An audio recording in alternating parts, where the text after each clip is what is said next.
Okay, for hundreds of years, Africans were taken from their homeland and murdered and enslaved, either on their way to America or at America. So, after all these years of suffering, should there be reparations for slavery? Reparations for slavery. You know, here's my question about that. If we award black people $100,000 or any amount of money for slavery, what exactly are we saying? Are we saying that here's some money, this is what the murdering and the suffering was worth, and now we're even, and now we should no longer talk about it? And I mean, are you actually trying to put a price tag on murder and human suffering? And how exactly would you acquire that money? Who are you acquiring that money from? Everyone who's not black? Well, you know, couldn't women also file for something like that, for all the wrongs against them? And what about the other immigrants? What about the Chinese immigrants who are building railroads? I mean, who do you decide who gets the money and who doesn't? And how do you take away the money from? And more importantly, who are you taking the money away from?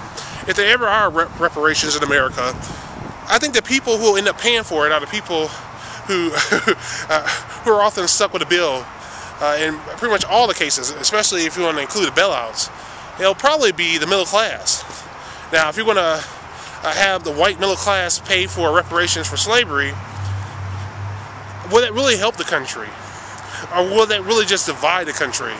Because essentially what you'll be doing, you'll be punishing every single person with light colored skin for something that their family may or may not have anything to do with. You got to remember, there was a lot of Irish and Italians who came over to this country in the 1890s, 1870s, 1920s.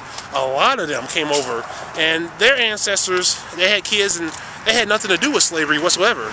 So if you implement reparations, who exactly are you punishing? Are you going to try to take money away from all whites? Most likely the rich people aren't going to be paying for most of this stuff. And Wall Street probably won't be paying for most of this stuff either. It'll probably just be regular people. And how do you justify taking money away from people when they haven't actually done anything wrong? Even if they were related to people who owned slaves. Can you morally justify punishing the children of someone for something that their great-great-great-grandfather did or something? And how do you separate the white people who have ancestors who were slave owners from the ones who didn't? What about the white people who were in this country, who had ancestors who were in this country, but their ancestors didn't own slaves? Slaves was really something that the wealthier people really had. Now, a lot of black nationalists argue that, well, because white people benefit from that system, it only makes sense to impose this reparation. Problem is, not every white person is really benefiting from the system. At this point, you see that Wall Street, well, certain criminals on Wall Street are benefiting from the system. You see a lot of poor, rural white people.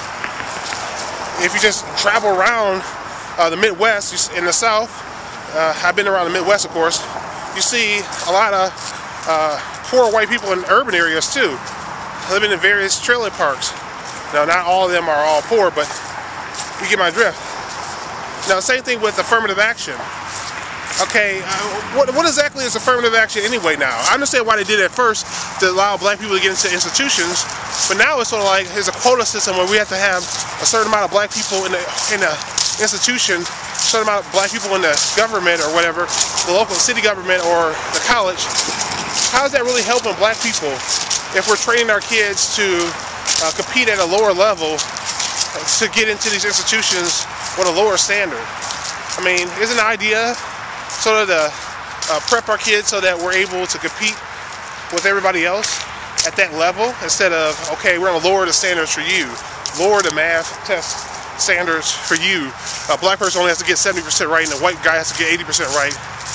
You know, what about the black people who rely on that service? You know, the fire department service, for example. You know, yeah, obviously I'm black, but do I really want black firefighters or any firefighters or whatever getting into the program with lower test scores? You know, so I mean, any of this really makes sense. And essentially, affirmative action to me was basically, at this point, it's pretty much saying that, well, these Negroes are too dumb to really compete with a white person, so let's set up a handicap for their handicapped minds. I mean, it's basically what it sounds like to me. Reparations will just be something that's used to divide. We use to divide whites from blacks, and speaking of which, I think it's something that's really important. That's something that the powers that be are going to try to do, to try to divide us. We have a situation in this world where technology is allowing businesses and people to do the work of 100 men. Like one machine could do the work of hundreds of people now. We're able to make money more efficiently, but that means we need less people for labor. But we now have more people than we did 150 years ago. Since we developed steam engines, the utilization of electricity, oil-based machines, combustible engines, all kinds of refrigeration, all these technologies, all these methods of increasing production, we have less demand for people because the machines can do a lot more. Computers are now playing an integral part of pretty much every utility, water, electricity, whatever. You know, the computers, every 2 or 4 years, they're pretty much doubling in their processing capabilities.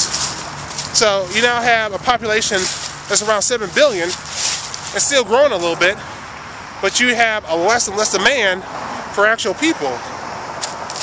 So I think it's going to be a situation where we're going to either have a major system change in the way that we go about things. For example, instead of having let's use oil to refrigerate everything and transport it on trucks 1,000 miles to the location, to maybe let's just grow the food locally and have everything local based.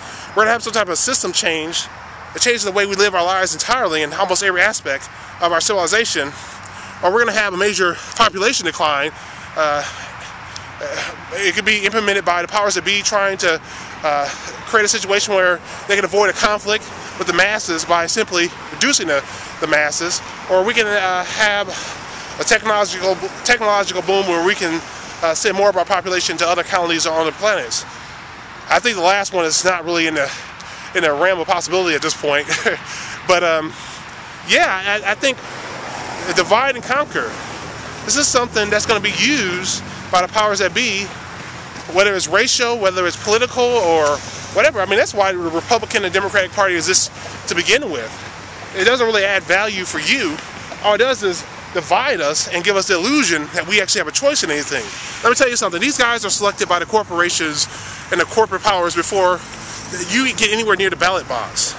So that's pretty much how it works. There's already a divide and conquer mentality, but I think you're going to see more of that as we reach a point where we already have a point where we have a lot more people than jobs, but we have so much resources in the hands of a small group of people. There's going to be a pushback. So I think the powers that be are going to try to avoid that conflict by by reducing the masses. This is just this is basically how I see things and how I think that things are going to turn out. Doesn't mean they definitely will turn out that way, but I see these things being used to divide us. Anyway, you tell me what you think about reparations, affirmative action, and the divide and conquer techniques that the powers that be have been using to pretty much suppress the masses from revolting against a system that's obviously corrupt and rigged against them, rigged against us.